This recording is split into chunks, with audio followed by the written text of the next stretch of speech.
The internet is cracked, the show that asks the question, can we coexist with our creation?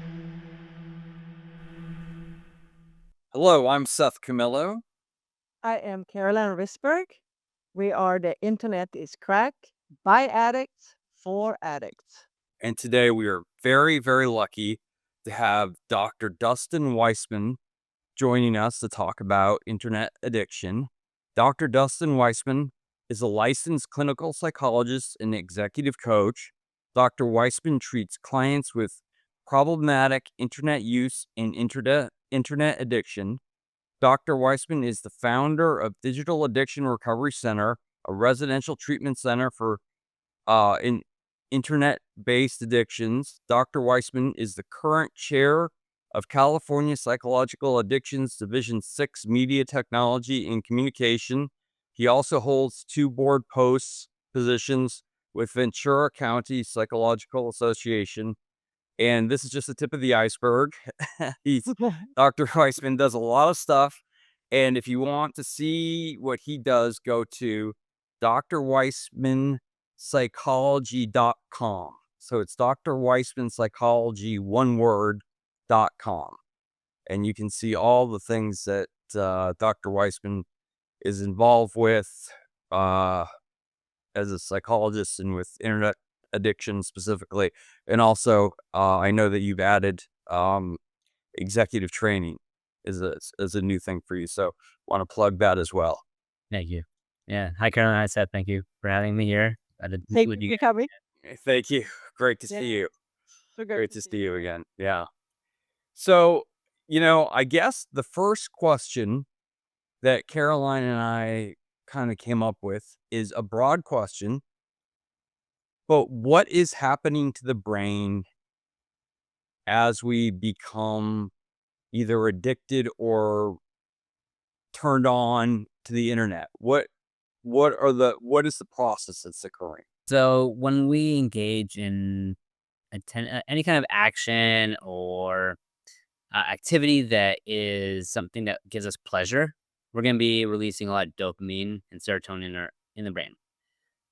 What happens is the reward pathway, which is called the mesolimbic dopaminergic pathway, it kind of goes from your brainstem all the way up to the frontal cortex, and that gets stimulated. And the more it gets stimulated, the more the brain seeks out that activity because it enjoys it. And that's our addiction pathway. Over time, as the addiction becomes more and more serious and highly engaged, we actually engage the mesocortical pathway, which then engages more of a whole brain because it kind of goes more to the cortical area. But it, you have frontal and cortical. You're getting more of a whole brain approach when the addiction becomes a lot more immersed. When you're getting somebody on the internet 80 plus hours a week, 100 plus hours a week, it's really hard to then come down from it because if you do, the brain's going to crave. It says, what happened? I need that back. I'm hungry. I'm thirsty. Just like we have with the hypothalamus, it says we're triggered. We need these things to survive. Other parts of our brain are saying we need these things because we're bored and we want more stimulation and it feels good. I want to feel good. Go to Freudian psychology, the pleasure principle, and the brain is kind of seeking that. So when we engage with whatever it is, that part of the brain, it actually goes all the way to the left dorsolateral prefrontal cortex. And that's the part of the brain that's associated with, a few things, but one is really our perception of time. So the perception of time now gets altered. That's the adage, time flies when you're having fun. So if you say, all right, kid, get off that game. You have 20 minutes and get off. 20 minutes goes by. You say, okay, it's been 20 minutes. What? It's been a minute. It seems like time's barely passed. You're having fun. But you say, hey, kids, stare at the clock for a minute. That would seem like forever. Yeah. They're not having... So it's a lot of that's perception of time. And as that part of your brain's engaged and triggered, it really gets altered. How widespread do you think this is, not just from problematic addiction, but to all of us having a need for the internet or a perception of need? I think the need is accurate because it's much more equivalent to an eating disorder than any other disorder because we do essentially need the technology to survive in a modern world. Like, yeah, you can go full Walden and put yourself in the out in rural area and live off the land. But for the majority of society now, we're online. Like 98% of Americans own a smartphone, something along those lines. I'm not sure the exact number. But if that's the case, then we're all, for the most part, engaged online. Therefore, there's expectation that, hey, if I can't reach you, then you're not in society and it's going to have detrimental effects to you, whether it's from work, school, wherever. I mean, my kids' school, they have school issued computers. So they're forced to be online because that's where their homework is. And we use Parent Square through our school so the teachers can communicate to the parents that, hey, you need to know this for what's going on instead of sending a flyer home with the kid. So if you don't see those notifications, which my kids will remind me, you never look at Parent Square. Like, well, sorry. uh, you can be out of the loop. I do look at Parent Square. Just not often enough. Yes. It seems as though the world is designed to addict us. Addiction comes about when you have a problem because of it. So let's say you're gaming too much that you're not doing your work. That's where you might see an addiction form where it's a detriment to your functioning. So how do you get to that point when you can say that people start getting addicted? Like, what is it like? Sure, I'm sure it's just you turning it on the gaming or whatever. What is it that actually happens to make people suddenly be addicted? Well, that's a great question. And the suddenly is not really a factor. Typically, addiction is not sudden. It's something that we ease into through constant reinforcement. And there's a lot of operant conditioning going on. Reinforcement of activities. Oh, you like that? Let me give you more of it. Ooh, that feels good. I'm going to give you more of it. Oh, you didn't like that? I'm not going to give you any more of that. We have to see that it starts to affect us in a negative way. So let's take another addiction, for example, porn. Somebody's engaging in porn use. They might look at porn 10 minutes every 3 days, and then maybe becomes every 2 days, and maybe it's 15 minutes now every other day. Now it's 30 minutes every day. Now it's 50 minutes every day, 2 hours every day. Yes. And the question, at what point is there like a tipping point where, oh, now it's an addiction? Not really. It's hard to tell, but that's more of a process. So Right. you're probably seeing like, okay, it's mildly impairing you. Okay, now it's moderately impairing you. Okay, now it's definitely severely impairing you. This is all you think about. You're missing activities. You got invited to a birthday party you didn't attend because you stayed home and watched pornography or whatever it is that you're doing. It's like, okay, well, when you start to see those red flags come up, that's when there's more of a sign of an addiction that you're missing out on your life because you are too engaged in the vice that you're addicted to. And pornography would be one that would be very addictive because it's pleasure, correct? I mean, that would be one that's more likely to take hold, right? And they're all pleasure. Yeah, I mean, it's it's interesting with that though because it's not just about the climax. Climax is pretty much signifying close to, it's the end. People don't want to be at the climax. They want to extend their sessions over time, right? So they want to enjoy the pleasure Mm. longer. Same thing happens with gaming. Gaming is actually possibly even more pleasure released, like dopamine released in your brain than pornography because it's this constant stimulation from whatever aspect of the game is triggering you. So you're getting a lot more spikes. Whereas with pornography, it might be just more of a steady increase towards that point. Uh, I don't know exactly. Maybe that'd be good fMRI study. Get two people hooked up to fMRIs and have them engage in their devices and see how the brain responds to the different ones and compare them and who's getting more pleasure. I don't know. Somebody said, look for the callus on your pinky from how you hold the phone. And I was like, I don't have a callus. And then I was like, oh my gosh, I have a callus on my pinky from how I hold the phone. So I think it. Right now, everybody watching is like, do I have a callus? Yeah. I was so thinking the same. I don't. I don't. But well, I balance it. I balance it on the bottom of my. So now I know exactly where to look. Yeah. So I think I've been sneakily addicted because I always have the drug available or something. You know what I mean? It's it's a strange feeling of weakness when that happens, when the Wi-Fi goes away. How restless I get. And that's like, yeah, that is a very clear withdrawal symptom. When that feeling of restlessness when you don't have access to it. It's not necessarily, well, no, withdrawal is actually one of the signs of an addiction. There's the 6 factors with internet addiction, but also they apply to most addictions. Mm. And, in the absence, yeah, you will experience withdrawal. Yeah. What is I want to ask you? Yes, you well, maybe you're the worst one here, but I'm like, Yeah, maybe. practicing the dick. Maybe you're. What is it? What would you say is like one of the worst case scenarios with addiction Hmm. and internet?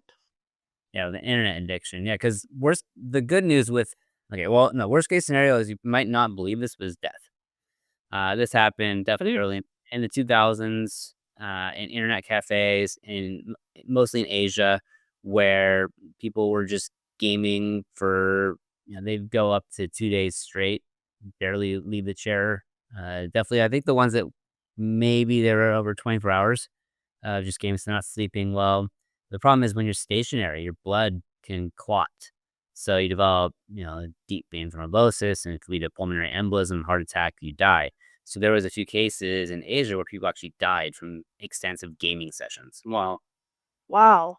So there's your worst case scenario. I don't know if that's what you were looking for or expecting, but No, not what I was expecting, no. I would not what I expected, but not what I was expected, but that's definitely the worst. Yeah. What would be except from death? What would be because that's more normalized.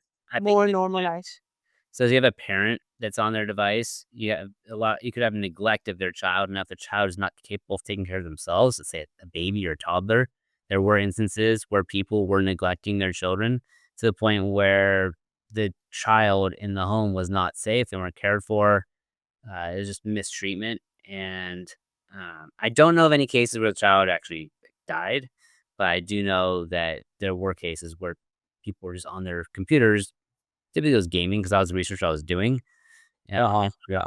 not paying attention to their kid who could not take care of themselves, crying or needing to be fed or changed or whatever it was, because they're just so immersed in it. And then Yeah, maybe, I read an article in the New York Times. A woman wrote about this, not to that extent, but she said she was holding her baby and she had her phone in the other hand, and Mhm. she looked over and her baby was trying to make eye contact with her, and she Yeah. was playing with her phone, Mhm.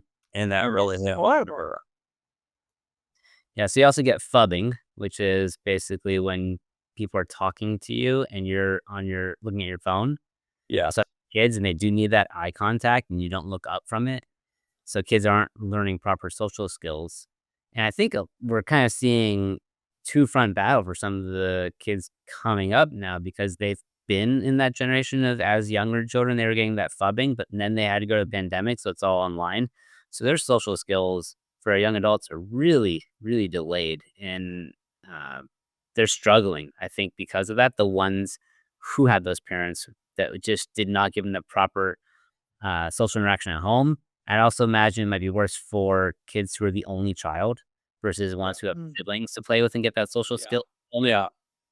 But still, that and not the lack of attention from their parent, I imagine I'll have patients in the near future that are going to be Yeah. talking about their childhood where their parents wouldn't give them attention and they were so jealous of their smartphone. They probably had numerous days where they imagined grabbing and throwing it across the room so their parent would give them attention. Yes. That's Wow. terrible. It's Yeah. really That terrible. is. Yeah, that's Yeah. horrific. And I've seen a couple of snippets from documentaries showing young kids, like 2, 3, 4, Mhm. uh, just going when the device is taken from them, Mhm. going into a state of, I don't know what you call it, some beyond upset. Yeah. Yeah. The hysterics or histrionics. Uh, It doesn't stop, unfortunately, at those ages. It's all ages. You see teenager videos where their devices are taken away and they lash out, much more physically violent than little kids. But yeah, kids that young shouldn't even be looking at screens. with the exception of maybe some educational television. Really, kids under the age of 3 shouldn't be looking at screens at all. So, parents out there, if you're a parent watching this and you have a smartphone and you have a kid under the age of 3, don't give that to them to occupy them when, you need them distracted to pay attention to something else. Like, give them a toy, give them anything else. Don't give them the smartphone. It is just starting that addiction in the brain, seeking that out early on as their brain is really like, think about how many unformed connections they have in with their billions of neurons. And they're going to start forming them in a way that is not healthy of needing that device, that distraction. Because we'll think, and maybe we get into like kindergarten and so forth. You think you're giving the kids like educational games, and some are great. Some can be really good. Some are not. So you have to be very careful and watch what they're doing and talk to them about what like that's the missing piece. Talking to kids about their engagement with their devices, what it is that they're doing, and giving them a chance to express what they've learned, how they're learning, what they get out of it, why they like it. Well, it's also hard to speak from a position of power or not power, position of authority when you yourself are on your device all the time. Yeah. You know, Well, and which is another point to make to everybody watching this, to make a concerted effort to not be on your device in the presence of others. If Right. somebody's talking to you, put your phone down and look at them and talk to them. Yeah. Yeah. and I know you're gonna say this is bad because alcohol is bad, but my friends and I would play a game where when we would go to the bar, the first one to pull out their phone would have to buy a round of drinks. And Well, it's such a natural thing to do. Like, it's yeah. hard to stop yourself. I have a question. I heard about digital dementia. That's something that can happen. I just heard that the other day, like with younger kids. Is that something? I don't really know anything more than that. Those words. Yeah, my I'm not sure about that specifically, but what I understand about what that might mean is Mhm. that you would forget things because you were on a device. And it's not that you would forget it, you just never incorporated it into long-term memory to begin with because you weren't paying attention. So if you're telling somebody who's distracted by a device, if they don't repeat it back to you, you wouldn't don't expect that they actually heard you. Or they might be repeating it back to you, kind of like a bird might echo a sound. That doesn't mean that they're incorporating it into long-term memory because their attention is focused elsewhere. And it's Okay. very, very, very hard since the whole system. I mean, I used to work out in San Francisco at a internet startup, a big one, and um, all those VCs, all that money is being spent to try to addict you Yeah. to the website. I mean, Facebook can say whatever they want about their caring for you, but they want more time on their site. That's how they make money. Yeah, combination of time and also depending on if they have a product that they want you to buy Right. or some kinda something, that would foster that, "Oh, your life will be easier if you spend a little more money rather than having to wait." That could be on many different avenues, but yes, eyeballs are money. Attention is money. It's attention economy. How Mm. do you fight that with these people who are experts, who are given billions of dollars to make something attractive to you? Yeah, it's tricky, and there's no clear right answer.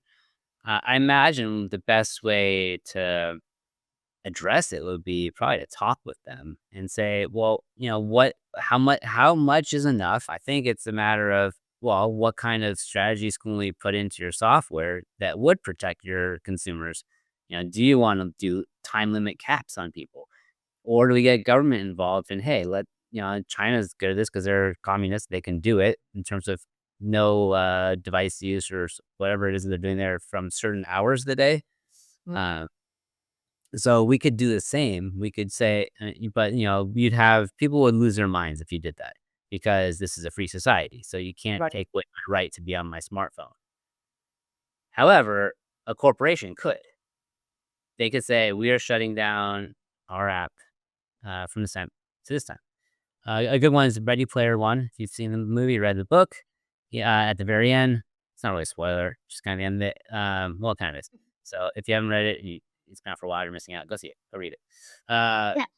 they talk about shutting down the game for 2 days a week Mm-hmm. so that people will engage in real life because in this world, everybody's online all the time. They just live there Yeah. Mm. in PR. So this says go and be a human in real life. Like go live, do stuff. Yeah. Yeah. So they shut it down because this is like the main game that everybody plays. So they say nope, no. And so it's possible that social media could all band together and say, hey, you know what? Let's shut down on Saturday and let everybody go and enjoy their lives without social media. It's going to be there for them Sunday. They can post what they did on Saturday. It'll probably actually boost the engagement because people will then go and look all day Sunday at what other people are doing. Uh, Production day. but whatever it is, or they could just have certain hours where they just turn off the servers. And that's not a discussion that's probably ever happened. I don't know if it's a discussion that ever will happen because of how much money might be lost. It'd be a gamble. If we take away a few hours here, will that increase more hours later? But then if we look at that, is that even a solution? Because now people are online even more. But then again, is the quality of their real life engagement better? Maybe they actually see like on if it get cut off on Saturdays that, oh, it was actually nice to have a conversation. It was actually nice to talk to someone and not be on the phone. So maybe that could actually be something really good. Well, it would be good, but that people maybe slowly would see like, you know what, this quality time is much better. And then we're back again on Sunday and see what we did. A posting. Yeah, I don't know.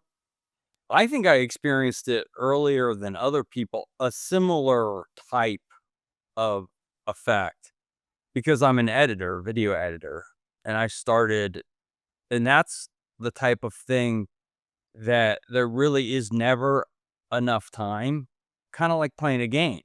Hmm. It is a game. Editing is kind of a game, and there's just never enough time. You Mm. just, as all my professors say, you're never done. You just stop. So what you're saying is this episode won't be seen until like 2035? No, no. I'm fast now. I'm fast now. No, but what I'm saying is that exhaustion from screens, I think I felt earlier Mm. than people do now, and now I feel an exhaustion from my phone and the internet in a similar way. What is the first thing you ask somebody who comes to see you? Well, my first session is actually we go over paperwork, so I go over all of my informed consent. But I do have a question on there, where it says, "Why are you seeking therapy at this time?" So whatever they write, I'll go over that and I'll say, "Okay, well, you're not limited by a few lines here. Why are you here?" Mm. Uh, which is a very important question. And then I also the bigger one that you didn't ask is, what do I say at the end of the session? Mm. Yeah. Before when you want to schedule the next session, is what do you want to accomplish here? Why it's kind of the reiteration in different words of why are you here, but it's what do you want to accomplish? What are your goals of Mm. therapy? We establish our goals of therapy, and then we can start to develop a plan of attack. Do people go like alcohol? They say I don't want to have any interaction with the internet, or do they say I want a healthy interaction? What is the normal response? The range? Yeah, I'll get both. I'll get decreased gaming or balance my tech use, eliminate porn use. And it's whatever they want in terms of what their goals are. I'm not going to set those for them. I might encourage, like, well, it sounds like you want this. Is that right? And then they can agree or disagree. Uh, and then they might ask me, like, is that a good goal? Like, should I stop altogether? And and I'll say, for the most part, well, if they ask, do I have to stop altogether? I'll say, you don't have to do anything. Uh, it's best to find a balance. And most of my patients balance. So a good one I have right now is somebody who, and I've told him, like, he's such a great case study of success. He came in, he was suicidal at the time, gaming about 10 hours a day, How many hours? about 10. Jeez. Day. A lot of the days he'd be spending about 10 hours or so Wow. gaming. And he was, very heavily involved with like a guild in his game and that social pressure, the odd responsibilities. Mm-hmm. And he decided he wanted to stop all of it. And he quit cold turkey on his own. No treatment center, Ah. nothing. It's been 13 years. I smoked for 10 years. I still think to myself, oh, it's time to go have a cigarette. 13 years later, I still I'm thinking, oh yeah, let me go outside and smoke. Mhm. And yeah, so I know I can't have another cigarette. I think what's important is having the support. Because you're not gonna and first that you're healthy with regards to cigarette use. You're not using it, you're staying healthy. So you value your physical health over having the pleasure of a cigarette. Yes.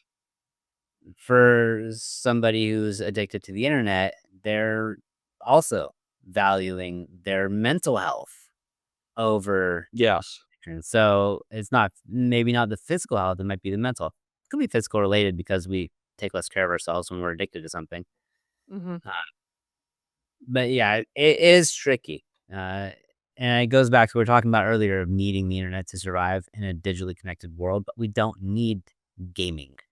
There are other ways to game in real life. You can go play basketball, play soccer, or any other sport as your game. Go play Jenga. Like, there's other ways to game that don't involve the internet with other people. What do you think about these immersive glasses that are coming out from Apple and Meta? I just wondered if you thought it would make things more deeply more alive and stimulate your brain more and feel more real and bring more Think addiction. Possibly. I mean, I've talked about that in a lot of my previous articles or things I've talked about, and my concern for upcoming virtual reality and augmented reality addiction. I think that's the next thing we're going to see that's going to be on a bigger level, which is interesting because we're using VR for a lot of psychotherapy treatments, so it can be useful. But when we do it in excess, because of it is so immersive, and then you add on haptic suits. Another throwback to a Ready Player One reference with their haptic suits Yeah. they wear, and you're feeling things that are happening in. Yeah. It really does blur the lines of reality, which gets us even closer to, well, then what's next of Neuralink, Right. brain mesh Mm-hmm.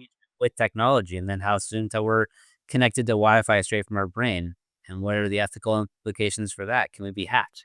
Can somebody take over our brain by hacking our own, our brain signals through Wi-Fi? Because now we have a closed circuit brain, but if we open it up, then maybe somebody can come in and affect our neurotransmitters and how the signals are coming across. So there's a lot of really scary things that can happen from that. A lot of wonderful things. I mean, the whole point of, let's say, Neuralink or brain mesh is for amputees or for people that have spinal cord injuries who have lost connection from their brain to parts of their body so they can walk again Yeah. or see again, kind of replacing or repairing those neural pathways that are damaged. Yes.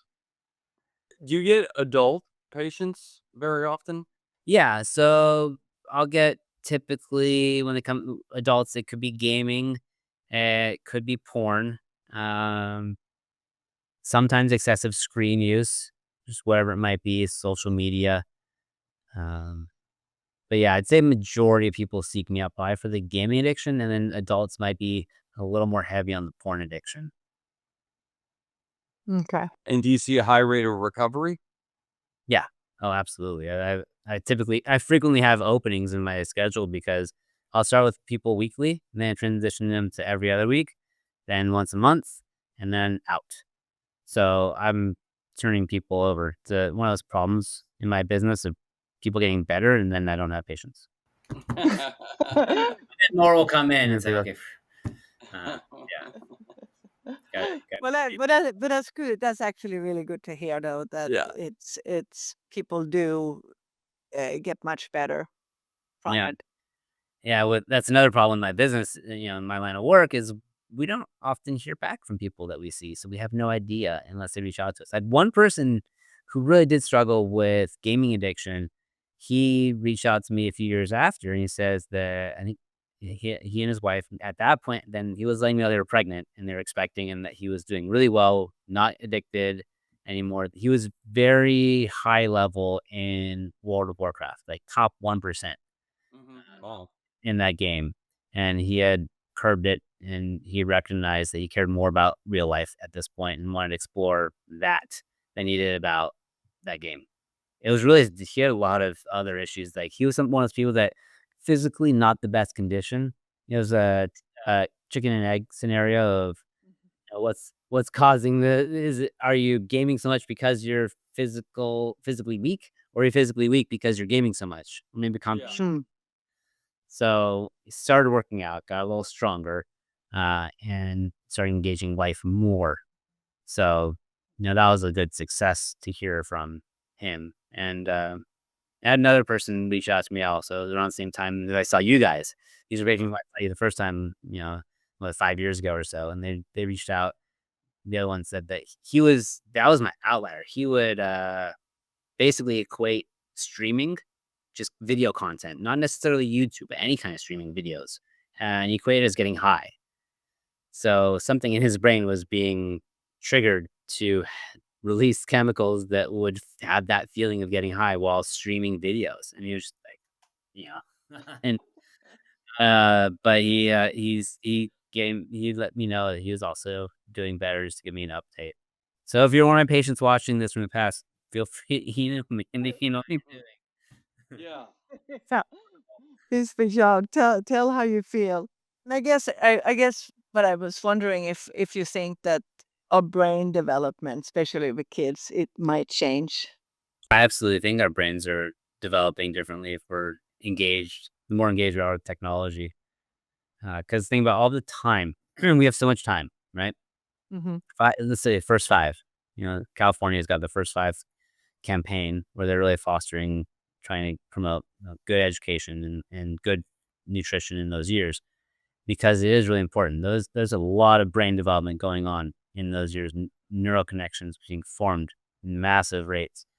And if they're formed in an unhealthy way, then the brain might seek out that device or whatever it is as comfort for the rest of that person's life.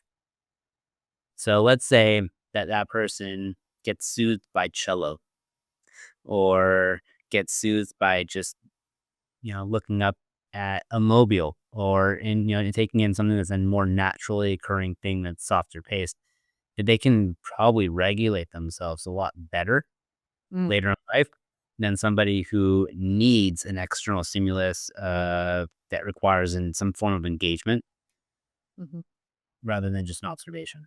I've found that my addiction level has gone up uh, uh probably in the last 5 years because I have just obsessively reading more and more and more about the internet.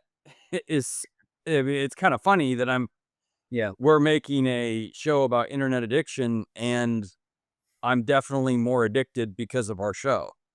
You know, Mm. Yeah. I mean, Caroline knows what you get things for me at 4 in the morning. I wake up 4 in the morning in Instagram. I'll see a reel that I think okay, Caroline needs to see this. This is gonna be the difference maker, you know? Well, we can go whole different areas with, okay, well, why are you up that late? Why are you on Instagram that late? Are you getting notifications? Turn off your notifications, have rules for putting your phone away, out of sight, out of mind at a certain time, and charge it outside your room so you're not even tempted to look at it. Figure out, what time frame do I want to be disconnected? Don't, and your phone is not your lover. Your phone is not a teddy bear. Don't take it in bed with you. Uh, I like to tell my patients, there's only two things you should be doing in bed: sleep and something that involves a partner. Otherwise, nothing else. No TV, no reading, nothing. Because you will train your brain that when your head hits the pillow, it's ready for bed, and you'll fall asleep within 5 minutes. If you don't have that training and you're not reinforcing that training, it's going to go out the window. So if No, you want, I'm definitely an addict. I'm not afraid to say it because it is I mean, to find that article, like I found an article where somebody made themselves friends out of AI and were interacting with people. I'm like, well, this is the thing I need to. I mean, I'm not. It's not research, but it's essentially probably the way you felt on your PhD. I got to find this piece of information because this is gonna. If I could just find this will connect these three ideas together, and I think I've become it. Yeah, I think it's a lot like a slot machine. Mhm. I'm looking for that Mhm. piece of information that's gonna. We're all giving you because your problem is not uncommon. A lot of people struggle with that, and that's why I was mentioning it here. I'm not calling you out. I'm talking to you who's watching this right now and giving you some quick little strategies because we have brief time in this episode to talk about it. That these are things that actually really do help. With get it all starts with sleep. The better sleep you get, the better you can function the next day. The better you function the next day, the better mental wherewithal and resistance you'll have to vices. And I like to think I tell my patients that, think about your brain every day, your body is a battery, charges up. You have this much charge of resistance to things. You don't Mm. walk by that snack you want that you know is unhealthy and you refrain from it. Every time somebody does something that you want to call them out on, but you hold back, it drains from that. So by the end of the day, that's when we're at our worst. We're drained. We cannot say no to things. We eat the worst. We are on social media or doing whatever it is that makes us feel good. It's harder for us to say no at those times. The best way to block it is have a hard and fast rule.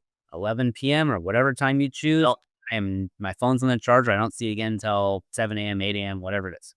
So figure what times work for you and do that and charge it outside your room.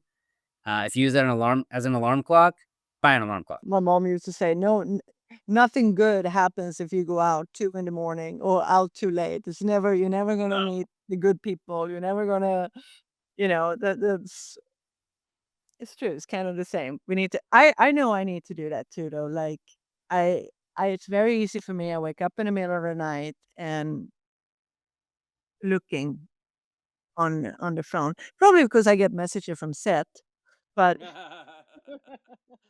And but I do. I don't. think it is a game. I think like this cybersecurity thing is showing this, and All right, Seth, one more thing for you. You can send it in the email and do schedule send to send at 8 a.m. okay. That way I won't bother. Oh, no, I don't wake up like Well, okay, send sleep and whoever for it. else that's watching this that might do the same thing. I definitely have an idea. It's like midnight, and I want to email somebody. I'll do schedule send for 8 a.m. So if you ever get an email from me at 8 a.m., it probably was something created in the middle of the night. Well, it's gonna be interesting to see what is gonna happen to our whole all society, Yeah. with the internet and how fast things goes and the learning and how children gonna grow up and, eventually, I guess we're not gonna know until I don't know when we will actually know, see if it will change. There's a lot of attention. There should be a lot of attention given to kids, but I think there's a hidden epidemic among adults. I think there's a hidden epidemic. I think a lot of people have a lot of problems with social media, Mhm. making them feel bad. I think there's a lot that goes unspoken. Absolutely.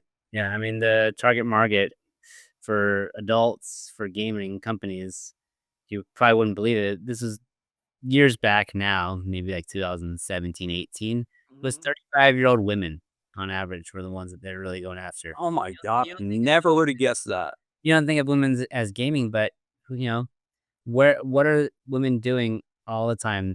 Mothers especially 35. You're typically many mothers at that age range.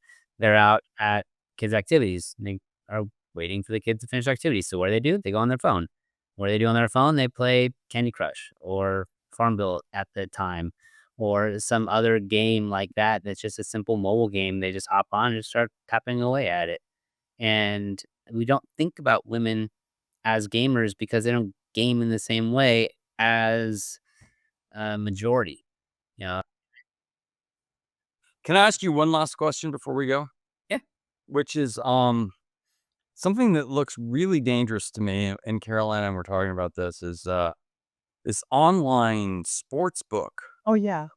The betting online looks Mm. like just a horrendous idea.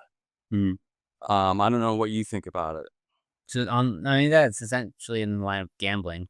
Yeah, it's gambling online. I mean, on your smartphone. Yeah.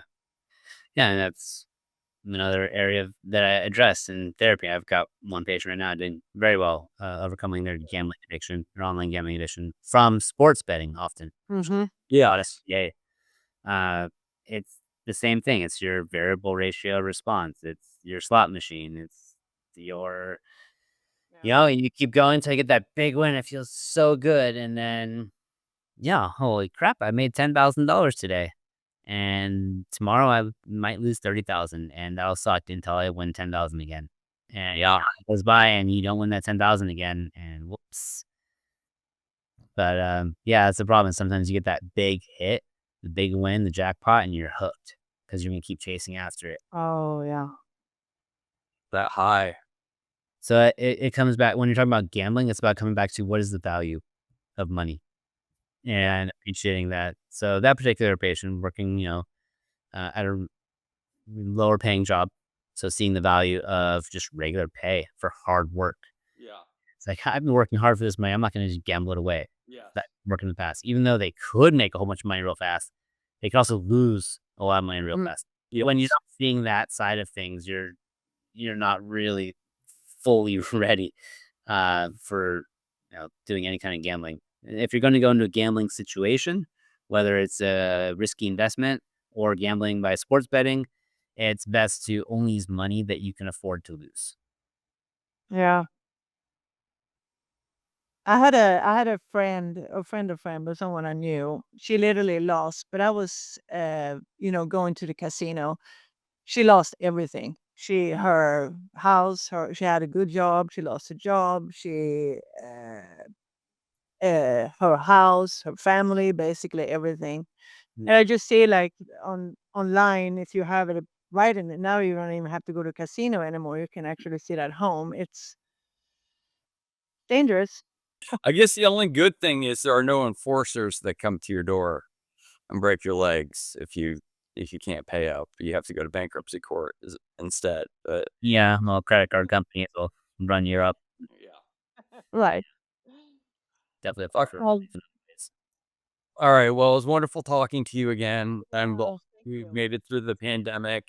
And I gotta say, you look exactly the same. Yeah, you don't You're taking good care of yourself. Yeah. Thank you. Yeah, you look very well. Thank you so much for coming and talking to us. Really appreciate you.